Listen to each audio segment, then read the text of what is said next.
À l'adolescence, j'ai perdu mes parents très jeunes et je rêvais de voyager, je rêvais de partir. Puis le fait d'avoir perdu mes parents, il me restait mon frère et ma sœur, mais j'avais ce goût encore plus éminent de partir. Partir peut-être pour mieux me retrouver. Et à l'âge de 20 ans, je suis allée vivre au Maroc et j'ai voyagé en Europe pendant 3 ans. Je restais à Salé, dans un village où une petite municipalité où il y avait des céramistes. Mais là-bas, c'était réservé aux hommes, OK? Il n'y a pas une femme qui faisait de la céramique. Donc, moi, j'allais me chercher de l'argile et j'adore ce matériau-là. C'était une découverte pour moi. Mon engagement au sein de la Biennale nationale de céramique, c'était un peu comme un projet. On était comme 6 céramistes de la Mauricie et du centre du Québec. À partir de ça, a été comme un rêve qu'on mettait en matière, qu'on réalisait. Ça a été comme des moments d'échange, des moments de connaissance, des moments de partage avec d'autres céramistes, avec d'autres façons de faire. Et de faire ça à Trois-Rivières, qui était déjà une ville qui est éminemment culturelle. Puis on avait un département de céramique à l'époque, au cégep de Trois-Rivières. C'était comme une suite logique d'une tendance au début des années 2000. De plus en plus d'artistes travaillaient le multimédia. OK? Ils ne se concentraient plus nécessairement sur le matériau d'expression, mais plus sur l'idée de transmettre quelque chose avec différents matériaux. On essayait de trouver des nouveaux défis. On s'est dit, OK, en 2002, je pense qu'on est rendu là. On transforme la Biennale nationale de céramique en Biennale nationale de sculpture contemporaine de Trois-Rivières. Et donc, ça nous ouvrait tout un panorama de possibles qui devenait un défi spectaculaire. Et pour moi, la Galerie d'art du Parc s'était rattachée, c'était une institution muséale. Une institution muséale, la fonction, c'est de transmettre, diffuser, avec une notion d'éducation, de sensibilisation. OK? Et ça me rejoignait dans ma fibre sensible de transmettre. Une œuvre existe dans la mesure où il y a quelqu'un qui la regarde, tu sais.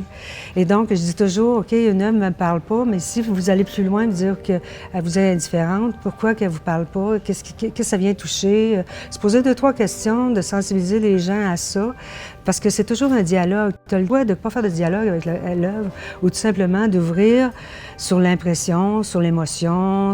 Quand je travaillais l'argile, quand je travaillais la sculpture, je sculptais avec mes mains, je travaillais avec mes mains.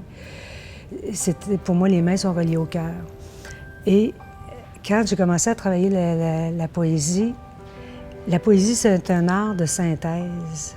OK? Tu peux, à travers la poésie, ramasser des choses, exprimer tes émotions, ta perception, tes sentiments dans un premier jet. OK? Et là, après, tu commences à jouer avec les mots.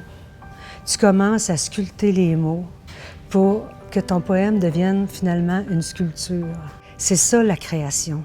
Se servir des obstacles, des défis ou des forces qui sont là pour pouvoir créer, pour pouvoir imaginer, pour pouvoir transmettre notre expérience, nos émotions, la vision qu'on a de notre monde intérieur et du monde qui nous entoure.